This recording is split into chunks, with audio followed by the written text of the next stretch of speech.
a leitura bíblica como hábito. Então, por isso essa revista também chama-se A Vida Diária do Cristão. Outros chamam de hábitos devocionais, vamos dizer, essa parte que se faz com os novos convertidos, hábitos devocionais. E a palavra hábito, ela é bem interessante, porque o que é um hábito? Hábito é algo assim que a gente acaba fazendo sem pensar. Isso aqui é o bom. Hábito de, enfim, escovar os dentes todos os dias, ou coisas que a gente faz sem pensar, porque a gente fez todos os dias. A gente está acostumado sempre a fazer daquele jeito. Então, hábitos ajudam, ou seja, ajudam porque não preciso ficar pensando. Quer dizer, eu sou mesmo uma pessoa que penso muito, que fico toda hora pensando, o que eu tenho que fazer, o que eu faço com isso, o que eu faço com aquilo. Então, acaba que eu acabo perdendo muito tempo pensando. Então, eu percebi que eu conseguiria diminuir bastante o meu trabalho de pensar em coisas pouco importantes se eu criasse hábitos, se eu procurasse transformar isso em rotinas, né? Por exemplo, onde que eu coloco a minha carteira? Então eu tomei uma decisão, vou sempre colocar a minha carteira no meu bolso da frente direito na calça. Sempre eu vou colocar ali. O meu celular sempre coloco no bolso esquerdo da frente. Então é automático. Eu decidi, eu vou sempre colocar o celular ali, sempre eu vou colocar a carteira ali. Né? Então tem os motivos porque, por exemplo, o primeiro smartphone que eu comprei, primeira coisa que aconteceu, riscou o display dele. Por quê? Eu coloquei a chave do carro no mesmo bolso que o celular. Aí eu percebi, puxa, não posso colocar a chave no mesmo bolso que o celular, senão risca. Então eu decidi, vou colocar a chave sempre junto com a carteira. Então, cada vez que eu pego a carteira e vou colocar no bolso, não tenho que pensar em que bolso eu vou colocar. Claro, é um exemplo pequeno, mas assim eu procuro criar para todas as outras coisas. Por exemplo, quando eu faço água quente de manhã, eu coloco na térmica e coloco a térmica em cima da mesa. Quer dizer, eu tiro ela de cima do balcão e coloco em cima da mesa. Então é um sinal, para dizer assim, tem água quente ali dentro. Então são pequenos sinaizinhos que a gente vai combinando. Ou na geladeira, na porta da geladeira estão as garrafas de leite abertas. E dentro da geladeira estão as fechadas. Né? Então para a gente não abrir umas que já está fechada enquanto tem outras que estão abertas. Enfim, são coisinhas mínimas que vão facilitando o dia a dia. Ou então quando eu leio alguma revista ou jornal no banheiro, quando eu terminei de ler, eu coloco do lado da porta. Então quando eu saio, se eu enxergar alguma coisa do lado da porta, é porque é para levar para o lixo. Então eu procurei rotinizar, vamos dizer assim, rotinizar o máximo possível na minha vida para poder investir o meu potencial de pensamento, de raciocínio em coisas mais importantes, os estudos bíblicos e enfim, o que eu mesmo quero fazer. Né? Então são exemplos. E assim a questão da leitura bíblica, se a gente pudesse fazer um hábito de decidir todos os dias, num certo horário, ler a Bíblia, seria bom. Como eu coloquei aqui na página 34, né? Um exemplo, não é que tem que fazer isso, mas diz assim, eu decido, estou decidindo nesse momento, agora decido, a partir de amanhã, todas as manhãs, durante meia hora, levantar mais cedo e fazer o meu devocional. Assinatura, tal, né? É um exemplo, não precisa ser isso, mas é um exemplo assim de uma decisão. Eu vou fazer isso todos os dias, a partir de agora. Pode ser 10 minutos, ou pode ser à noite, mas seria assim bom se a gente pudesse fazer todos os dias, porque daí facilitaria, não precisaria ficar sempre pensando a que horas eu vou fazer hoje o meu devocional, né? Se a gente decide, vai ser sempre tal horário, ou sempre antes de tal coisa, ou sempre depois de tal coisa, digamos, antes do café da manhã, né? É um exemplo. Antes de tomar café, vou fazer minha devocional, né? Então, claro que no início, quando a gente está tentando criar hábitos, muitas vezes a gente falha, a gente não tem a força de vontade suficiente, mas se a gente ficar firme, a gente vai criar esse hábito. Né? Sim. Aqui o último parágrafo na página 35, de o último desse título, que diz assim: a nossa devocional diária tem que estar bem em cima na lista das nossas prioridades, né? Então, claro, ler a Bíblia, meditar na palavra de Deus, orar, né? Essas coisas têm que estar bem em cima na lista das nossas prioridades. Inclusive, essa pregação que eu te mandei ali, esse link do YouTube, fala sobre Daniel e fala sobre os 3 amigos de Daniel. Então é bem interessante porque acaba indiretamente falando sobre isso aqui, ou seja, que eles na Babilônia mantiveram a sua fé. Quer dizer que eles, quando saíram de Jerusalém, eles saíram com uma fé forte e não perderam essa fé. Então assim é um exemplo para nós, quer dizer, a gente se fortalecer em casa ou se fortalecer no início da nossa caminhada cristã para mais tarde, né, nas Babilônias, entre aspas, ou enfim, em lugares estranhos, ou que seja um emprego ou alguma coisa, ou pessoas que atacam a gente, ou, né, enfim, conflitos, etc., a gente se manter firme na posição da gente. Tá, então esse foi o primeiro tópico. O próximo tópico aqui na página 35 é entender a Bíblia. Então, quando a gente fizer o panorama bíblico, eu vou falar de novo um pouquinho sobre isso, sobre como entender a Bíblia. Mas hoje também eu vou falar um pouco. É importante entender a Bíblia, né? Porque muitos dizem, mas eu nunca vou entender a Bíblia, é um livro muito complicado ou alguma coisa assim. Mas aqui eu digo que para a gente ler a Bíblia, temos que ter o milagre da revelação. Revelação. Então, quando a gente pensa milagre da revelação, então eu nem preciso ler a Bíblia, Deus vai colocar as coisas na minha cabeça. Não, não é assim. Né? Por exemplo, no inglês tem a palavra revelation. No português mesmo, revelar. Revelar, né? Há poucos anos atrás, quando existiam as máquinas fotográficas, hoje ainda existe, né? Máquinas fotográficas analógicas com filme. Então a gente tirava a foto, né? Ia lá numa paisagem interessante, apertava no botão, aí entra um pouquinho de luz dentro da máquina, aí depois enrola o filme, leva lá no laboratório, eles passam lá os produtos químicos e aí aparece a foto que a gente tirou, ela vem à tona, ela é revelada, quer dizer, ela estava escura, né? O filme, quando não é revelado, ele é preto, mas quando é revelado, a gente vê a foto. Só que o laboratório, ele não coloca lá uma foto que ele próprio decidiu colocar. Não. Quando você recebe o filme, você recebe as fotos que você tirou. Você colocou lá dentro. A gente colocou lá dentro. Então, isso é bem importante, essa informação. E assim a Bíblia. Quando a gente lê a Bíblia, Deus revela o que está ali dentro.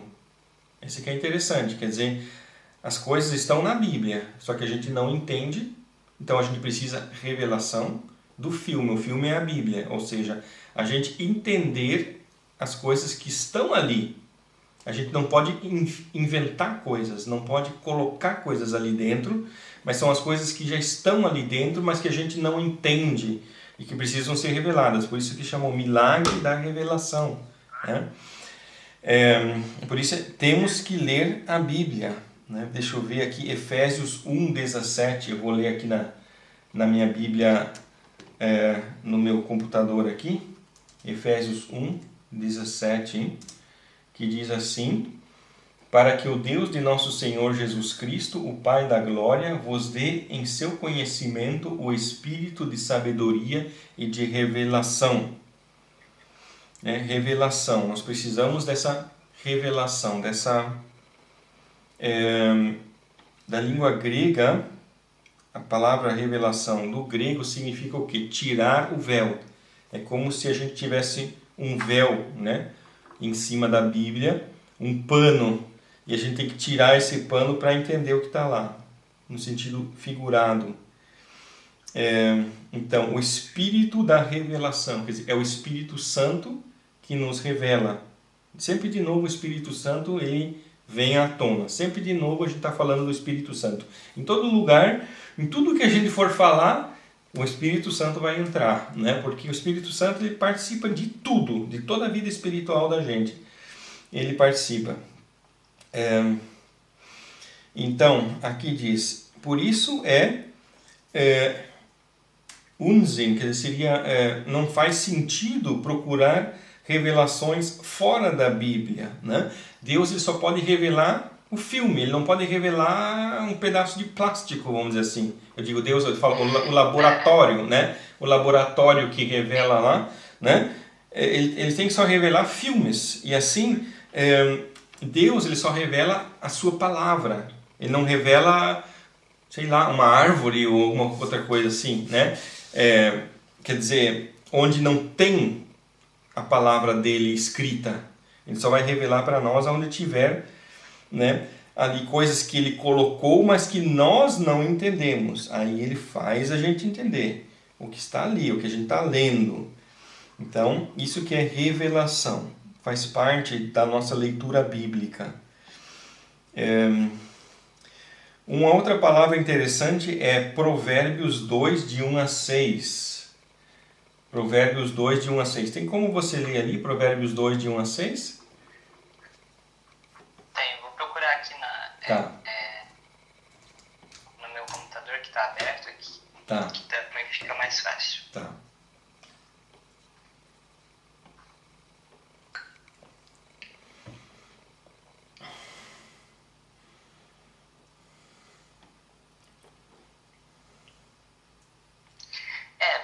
Bem interessante isso que você falou, é verdade, só dá para revelar mesmo o que está no filme, né?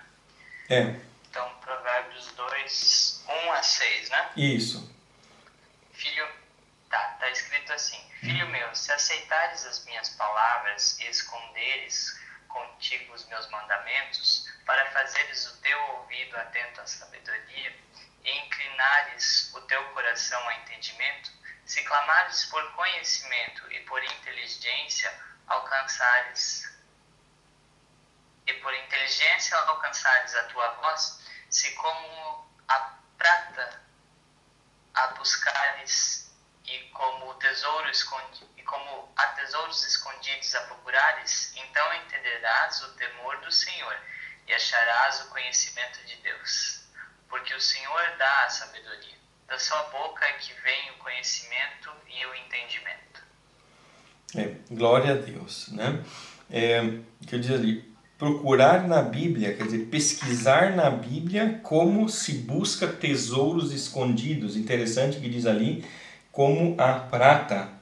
Se como a prata a buscares, quer dizer, eu entendo que ali ele está falando do quê? De uma mina de prata, como os mineiros cavam a prata, né?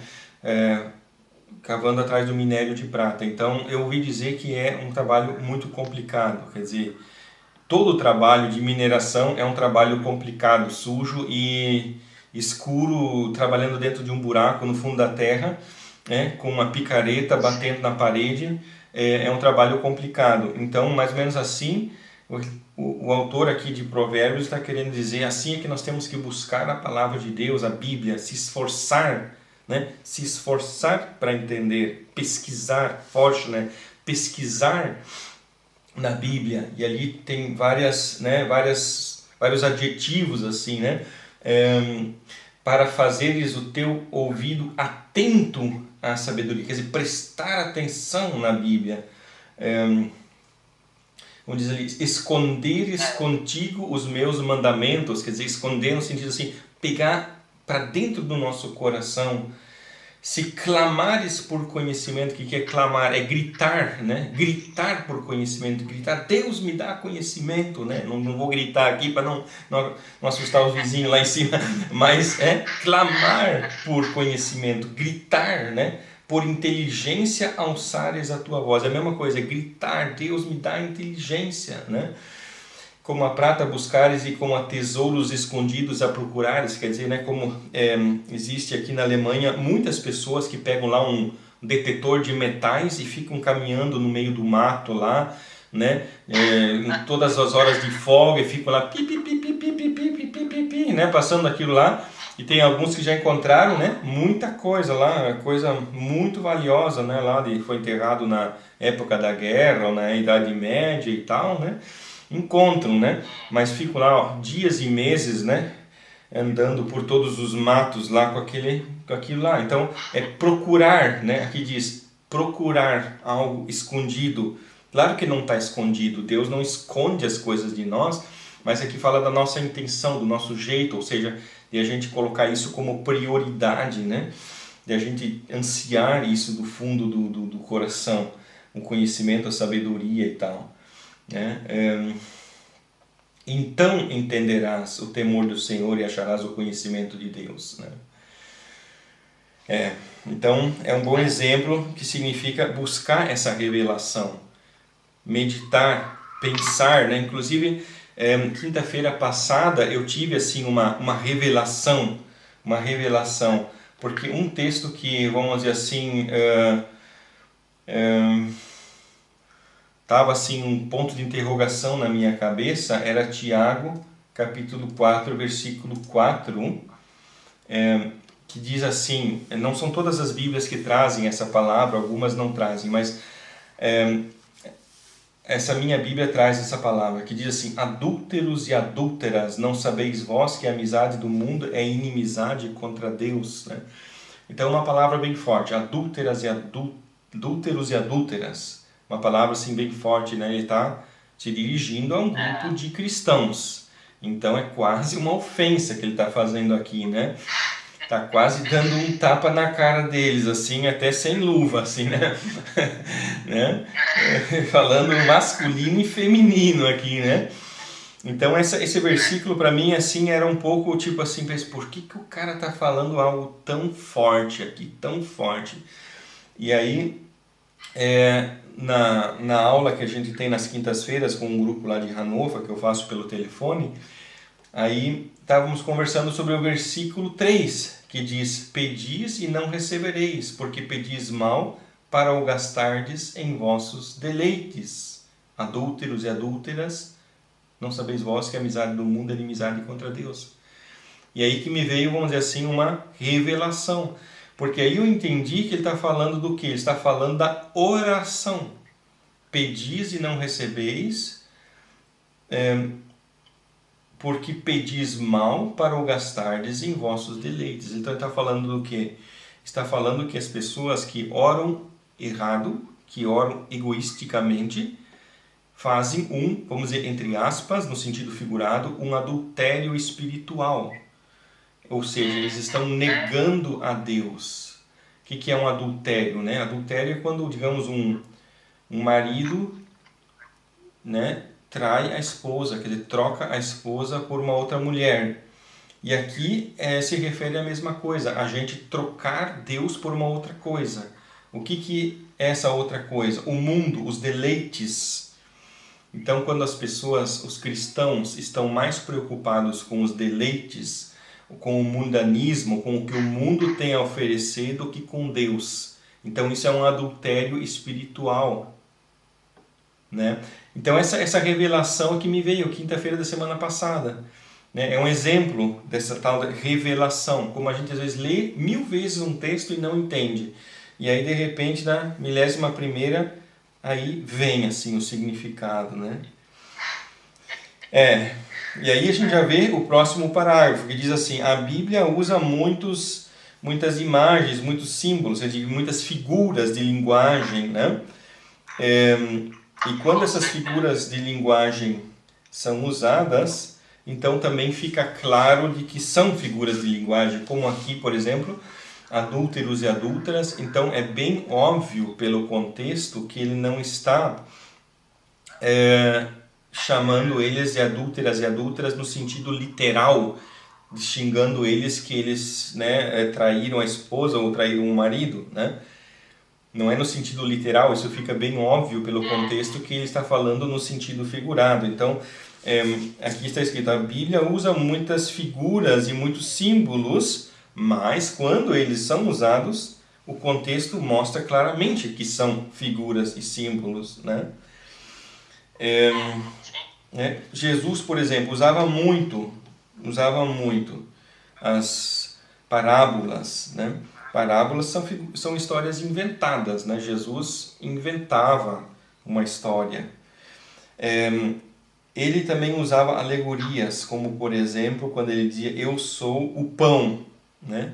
O que é bem óbvio que Jesus não está querendo dizer que ele agora, né, é ali algo feito de trigo e, né, fermento e foi colocado no forno, coisa assim, né? É bem óbvio que é simbólico, né?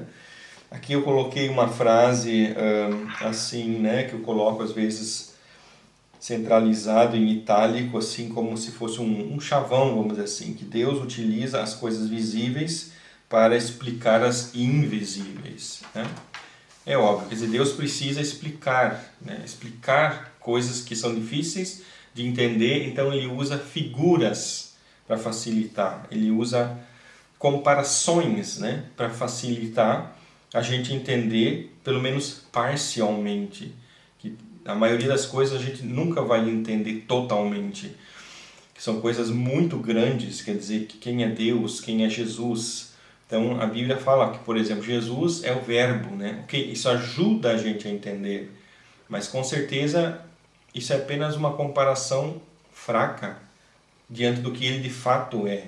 Mas é o melhor que nós temos, ou dizer que Jesus é o Filho de Deus, né? Então, claro que Deus Pai nunca foi para um hospital e estava grávido e coisa assim, né? E deu à luz, né? Jesus, não, mas então dizer que Jesus é o Filho de Deus, né? É claro, é uma figura, né? Algo assim, mas é o melhor que nós temos, é o melhor que nós temos, e Jesus mesmo falou para a gente usar esse nome, chamar ele de Filho de Deus. Então a gente chama ele de Filho de Deus, mas a gente sabe que essa comparação ela é humana, ela é, né, limitada à nossa limitação. Na outra página. Ao nosso entendimento. Porque nós simplesmente, o nosso cérebro ele só tem, né, ali uns sei lá quantos centímetros cúbicos de tamanho. Então ali dentro não cabe, o Criador do Universo não cabe ali dentro, né? Na próxima página, existem também alguns casos bem difíceis, como Apocalipse 17:1, uma mulher sentada sobre muitas águas, né? Então é algo difícil de entender. Por que quer dizer uma mulher sentada sobre muitas águas? Que é uma figura, fica óbvio, né? Porque está na cara que é uma figura de linguagem. Mas o que ela significa, então, diz ali, só a Bíblia pode explicar as suas figuras. É bem importante isso aqui, bem importante, porque né, tem pessoas que começam a procurar as explicações em outros livros ou em outras pessoas, mas aqui diz só a Bíblia pode explicar as suas figuras, e para descobrir o que Apocalipse 17:1 significa, temos que ler Apocalipse 17:15 e 18. Isso você pode fazer outra hora, né? Onde a gente vê nesse texto o que aquele significa, né? Ou, por exemplo, a parábola do semeador, que Jesus conta a parábola e um pouquinho adiante os discípulos vêm e perguntam, mestre, o que significa aquela parábola? Aí ele vai e explica, né? Então, a Bíblia sempre explica as coisas que ela mesma ensina.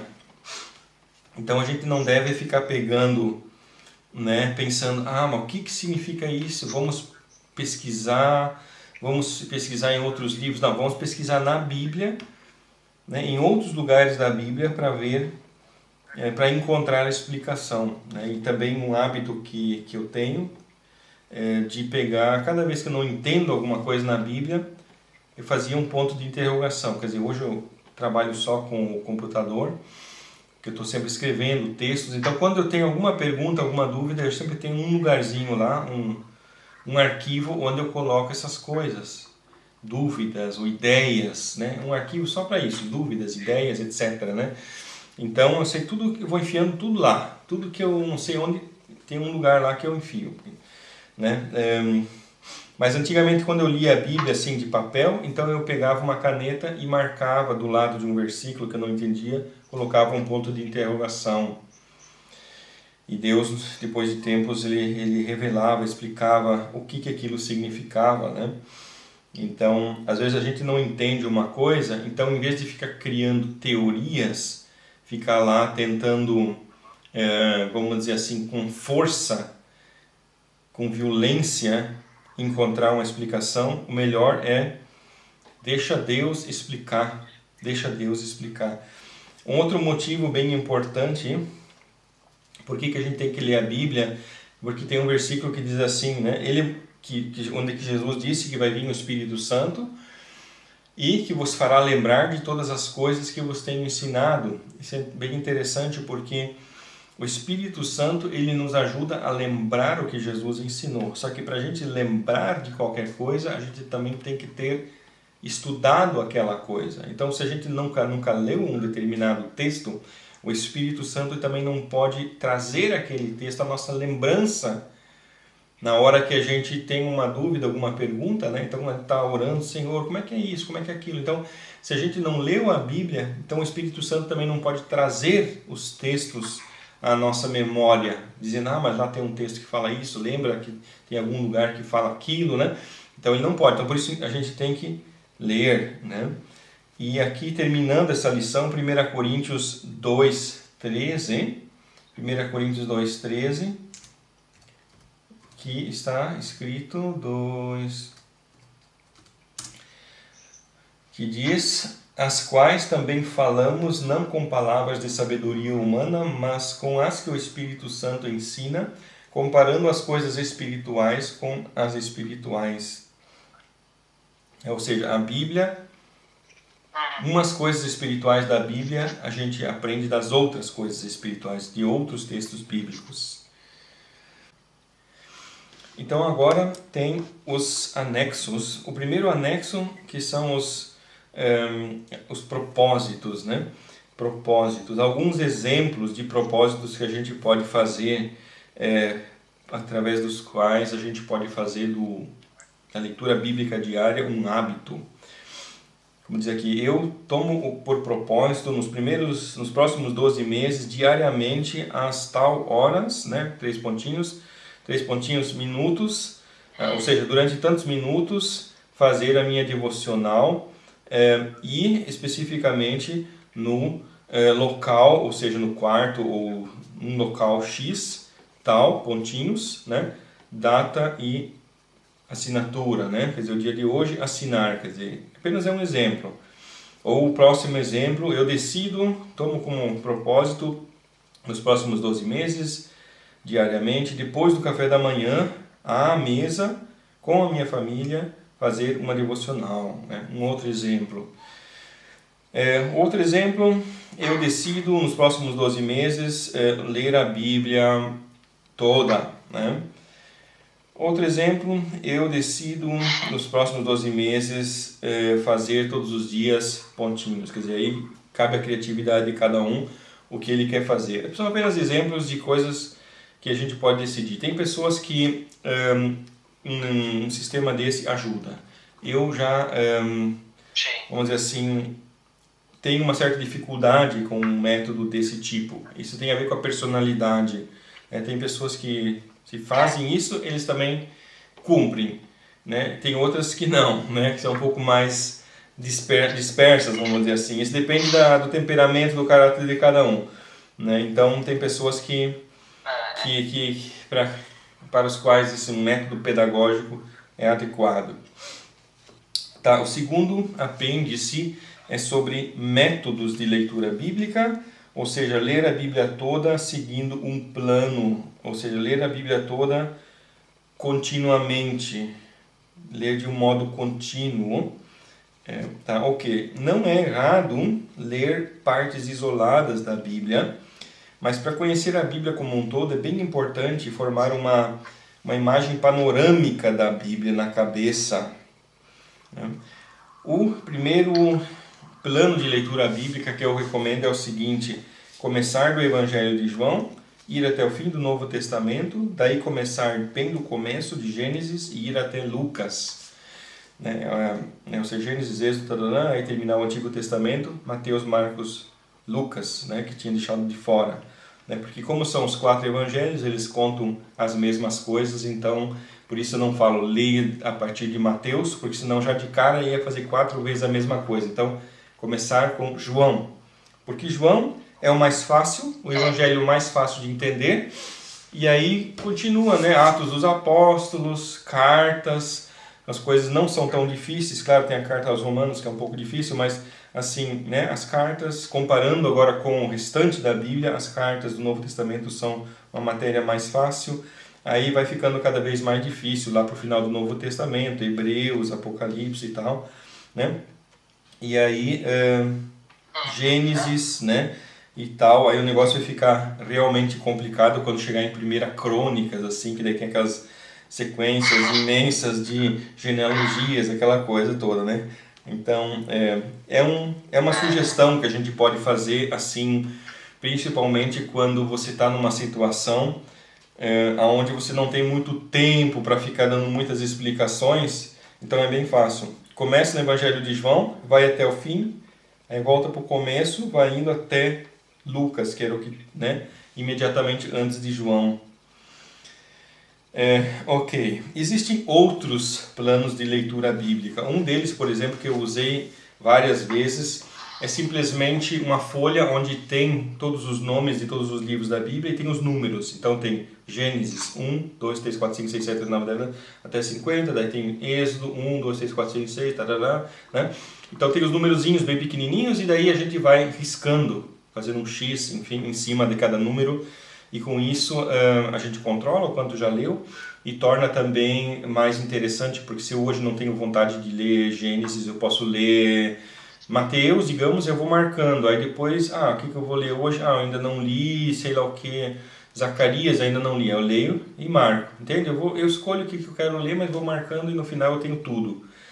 Tá, isso dá para fazer, mas eu sempre insisto que seria importante pelo menos uma vez a gente ler de Gênesis a Apocalipse, ou enfim, nesse sistema que seja de João até o fim e depois de Gênesis, para a gente formar uma imagem panorâmica, para a gente ter uma noção, ter uma, né, o que vem no começo, o que é o meio, o que é o fim, para ter uma imagem geral, como dizer assim, não apenas conhecer as árvores, mas conhecer o mato, quer dizer, né, conhecer a geografia mais ampla, né?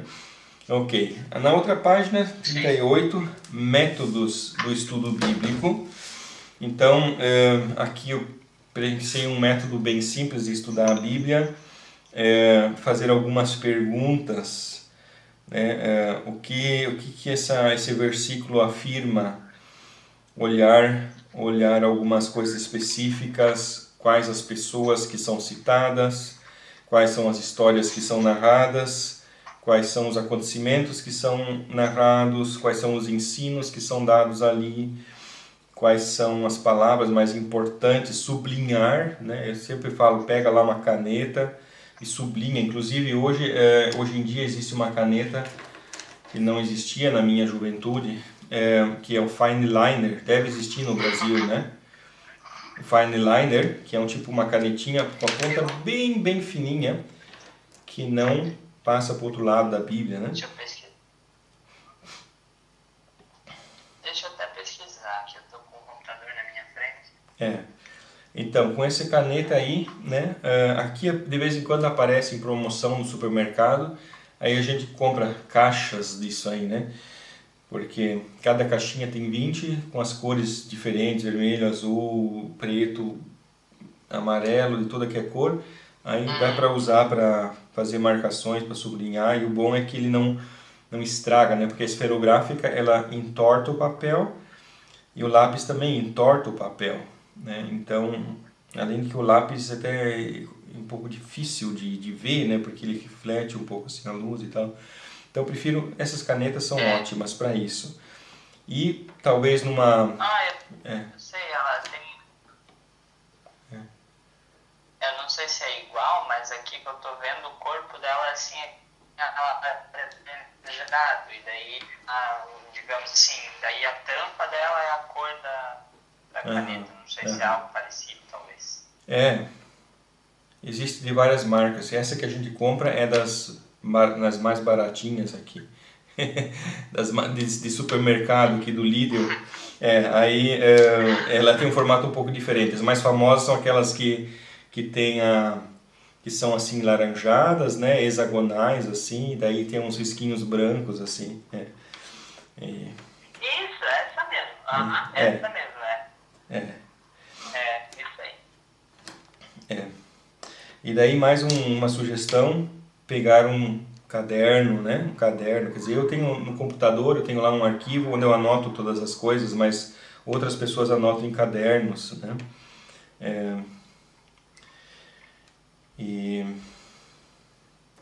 Enfim, prestar atenção, né? Prestar atenção nas coisas que são contadas ali e tal, pensar o que isso pode significar para para a minha vida, né? Para a vida de um cristão. É claro que isso é bem resumido aqui, né? Como estudar a Bíblia, né? Claro que no início a gente vai ter muita novidade, muita coisa que a gente não sabe, e para isso é bem importante olhar no final da Bíblia. Tem muitas Bíblias, a minha Bíblia, por exemplo, ela tem no final um Sach- und Worterklärung, quer dizer, significa um mini dicionário bíblico. Mini dicionário bíblico é bem importante porque há 3.000 anos atrás muitas palavras existiam naquela época e hoje não existem mais. Ou outras palavras que naquela época existiam, mas o significado mudou de lá para cá. Né? Ou na própria Bíblia, pega por exemplo a palavra cordeiro, né? Aqui, hoje para as pessoas aí fora, cordeiro significa uma coisa, para nós, na Bíblia, significa outra coisa. Então, por isso é importante também buscar um dicionário bíblico, que ele traz o significado desta palavra na Bíblia. Ou tem muitas palavras que no dicionário normal nem existem, né? Coisas que existiam naquela época, objetos que existiam naquela época, roupas, ou sei lá, que existiam naquela época, que hoje não existem. Então, é importante procurar. Eu fazia uma coisa errada, eu ficava imaginando, pensava, o que será que isso significa, né? E ficava imaginando, e aí depois eu ia lá perguntar para minha mãe ou para o meu pai, o que significa tal coisa? Ele explicava, daí eu pensava, puxa, o que eu tinha imaginado era totalmente diferente. Então aí eu percebi a importância de buscar o dicionário, não ficar imaginando o que será, né? O que significa. Então, a próxima dica tem a ver com o contexto, né? O contexto, o que esse texto, o que está escrito antes dele, o que está escrito depois dele. Essa ligação é denominada contexto. Nós não queremos implantar a nossa ideia para dentro do texto, ou seja, enfiar a nossa ideia dentro do texto, né? Mas nós queremos ver o que o texto diz, e por isso é importante ver o contexto do texto, quer dizer, ou seja, a sequência dentro de que ele está, como antes a questão dos adúlteros e adúlteras, né? Quer dizer, por que ele usou essas palavras? Porque era uma sequência, ele veio, né, falando sobre a oração e chegou e falou isso. Então, se tu isola o versículo, tira ele do contexto, você não vai entender o que ele estava querendo dizer. Então, sempre ler os versículos antes, versículos depois, vai ajudar muito a entender.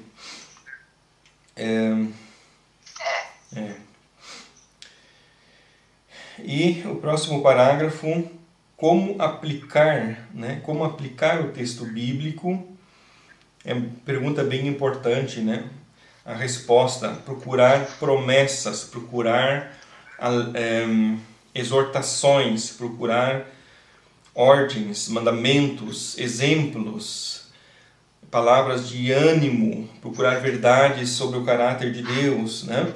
Então, essas coisas a gente vai procurando e com isso vai aprendendo muita coisa da Bíblia. Pedir a Deus com muita seriedade, né? O que a gente tinha lido antes ali de Provérbios 2, né? Buscar, né? Pedir a Deus, Deus me dá sabedoria, me dá revelação, né? Pedir de todo o coração, né?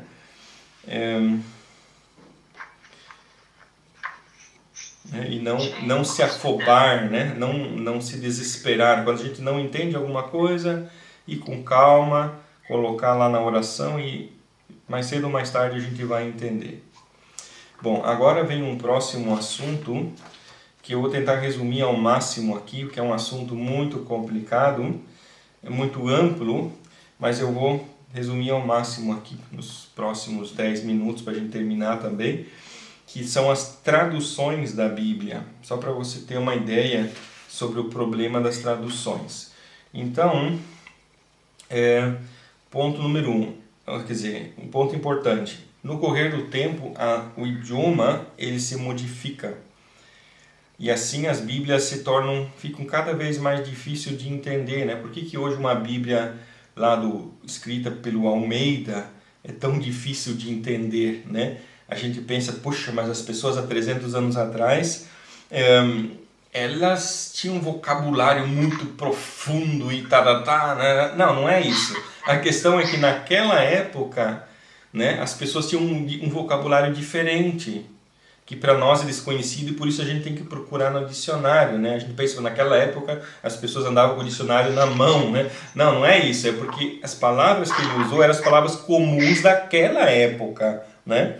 E por isso que uma Bíblia tem que ser sempre de novo revisada, ou melhor de tudo, seria traduzida de novo do original. Isso seria o melhor, né? De vez em quando pegar uma nova tradução, começar do zero, né? Por causa disso, porque as palavras elas vão se modificando, como por exemplo no alemão, né, eu uso esse exemplo porque ele é bem fácil. Por exemplo, Martinho Lutero usava, para falar de mulher, usava a palavra Weib, né? Então na tradução dele, quando aparece a palavra mulher, então ele usa a palavra Weib. Só que no alemão atual, a palavra Weib, ela é extremamente conotativa, ou seja, ela tem um sentido negativo bem forte. Ela tem ela é depreciativa. Quando se chama uma mulher de Weib, então isso é depreciativo, isso é quase sexista ou machista tratar uma mulher de Weib, tá entendendo? Né? Então, esse é um exemplo para mostrar como a língua, o idioma se modifica no passar do tempo. Então, há 500 anos atrás, a palavra para mulher era Weib. Weib era mulher, mas hoje Weib é quase uma ofensa, é quase um palavrão, né? Então, quando as pessoas hoje leem a Bíblia de Martinho Lutero, eles pensam, poxa, mas Lutero, né, xingava as mulheres, chamava elas de palavrão, né? Mas não, né? Né? Porque a língua muda e as pessoas às vezes não têm essa consciência, né? Tem pessoas que gostam de ler a Bíblia de Lutero e tal, mas isso não é tão legal por causa disso, porque o significado das palavras vai mudando no correr do tempo.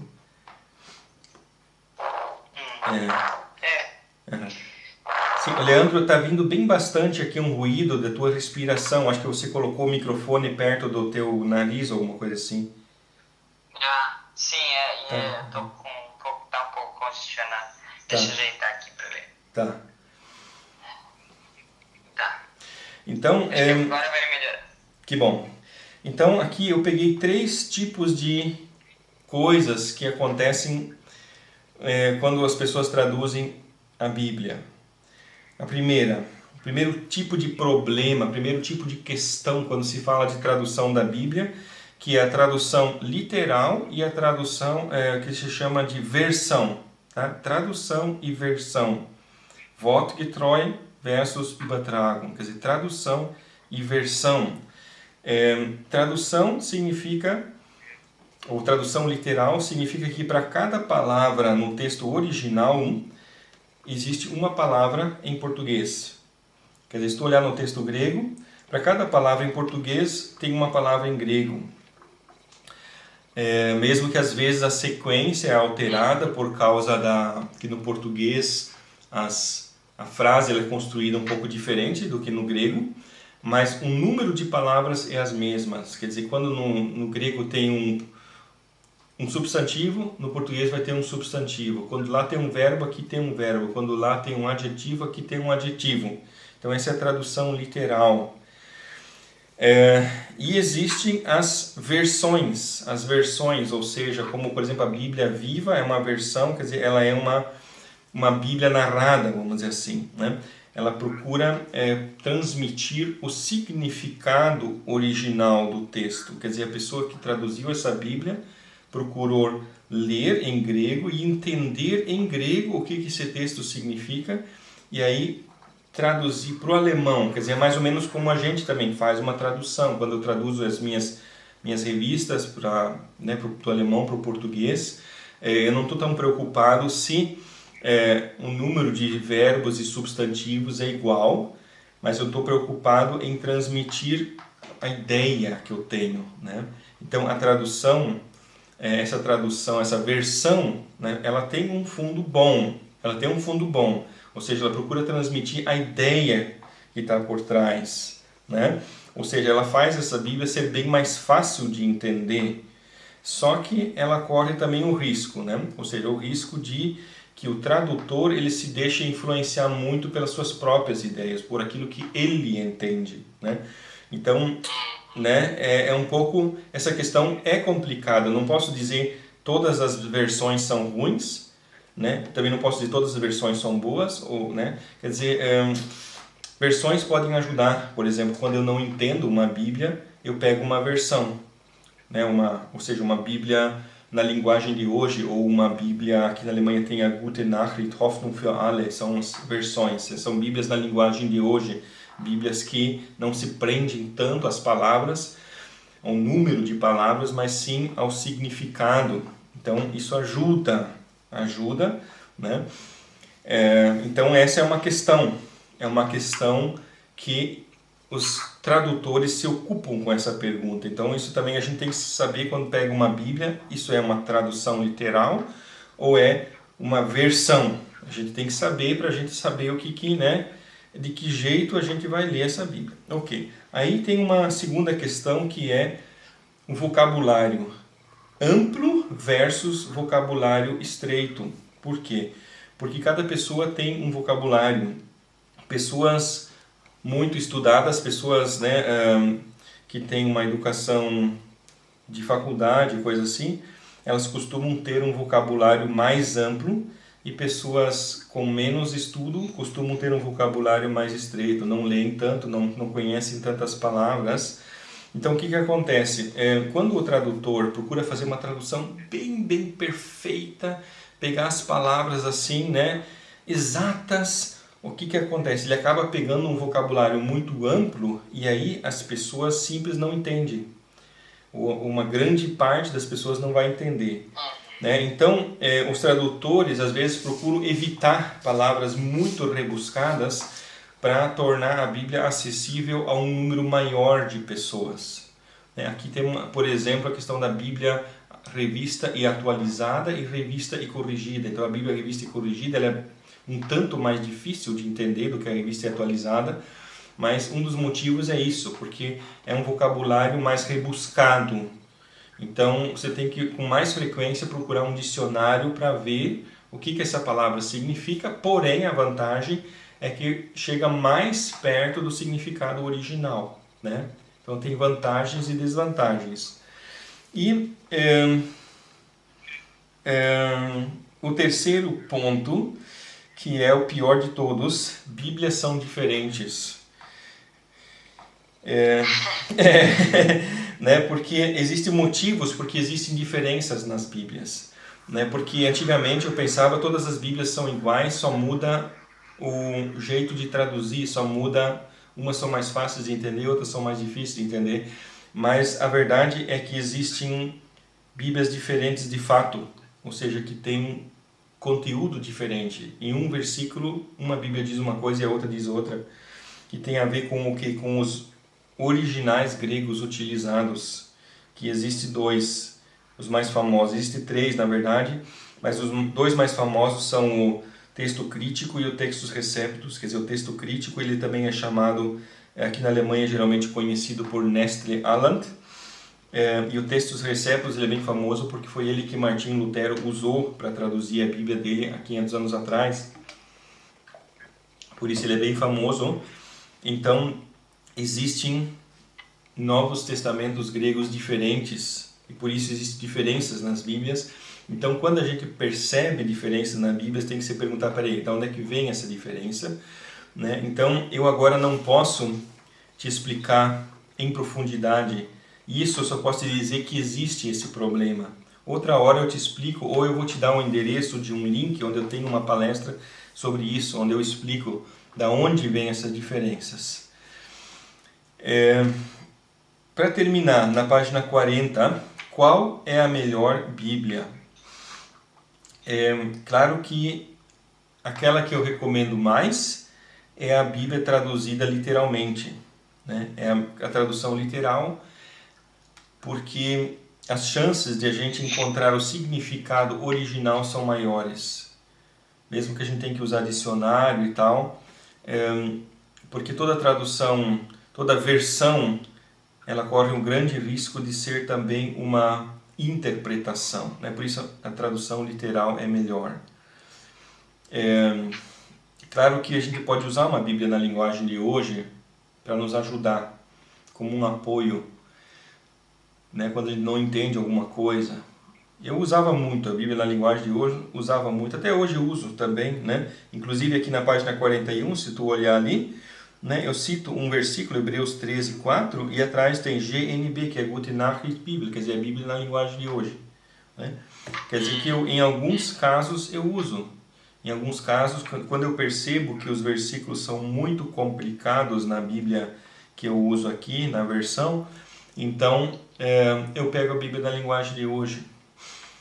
Né? Só que eu não pego assim, como é que eu vou dizer assim, sempre, né? Quer dizer, eu olho várias Bíblias e eu vejo qual é que tá assim, fácil de entender, mas o significado também está igual. Porque tem algumas que são fáceis de entender, mas o significado também já é diferente. Aí também não dá, né? Então, eu analiso bem o que eu pego. Tá. Qual é a melhor Bíblia? A longo prazo, deveria ser o objetivo de um discípulo entender a Bíblia traduzida literalmente e pesquisar, né? Mas no início do discipulado pode ser mais difícil. E aí uma Bíblia na linguagem de hoje, ou uma versão, quer dizer, a Bíblia na linguagem de hoje é uma versão, né? Mas enfim, uma Bíblia simplificada, por exemplo, uma Bíblia Almeida, revista e atualizada, ela já é um tanto simplificada também, em relação à revista e corrigida. Então, Bíblias mais simplificadas podem ajudar. Então, aqui está escrito, converse sobre esse assunto com o teu professor e veja uma Bíblia conforme o seu conselho, né? Quer dizer, eu coloquei isso aqui porque é um assunto complicado, é um assunto que mexe com os ânimos, né? Porque tem pessoas que são fanáticos pela Bíblia X e outros que são fanáticos pela Bíblia Y e assim por diante. Aqui na Alemanha também tem muitos, né, que se eu falar para eles qual é a Bíblia que eu uso, eles já nem me cumprimentam mais, é mais ou menos assim, exagerando um pouquinho, né? E então, por isso que eu digo, né, converse com o teu professor com isso, né? Então, por isso que eu te falo, vamos dizer, a longo prazo, seria bom você usar a Bíblia Almeida Corrigida e Fiel, que é a Bíblia traduzida dos originais mais corretos. Mas você pode usar todas as outras também, para facilitar, para entender melhor, etc. Né? Não faz mal usar outras Bíblias. Só, por favor, não use a NVI. Dá uma evitada nessa, porque ela tem várias diferenças, né? Em relação... É mesmo? É. Meu Deus, essa é a que eu tenho. Ai. Tá bom.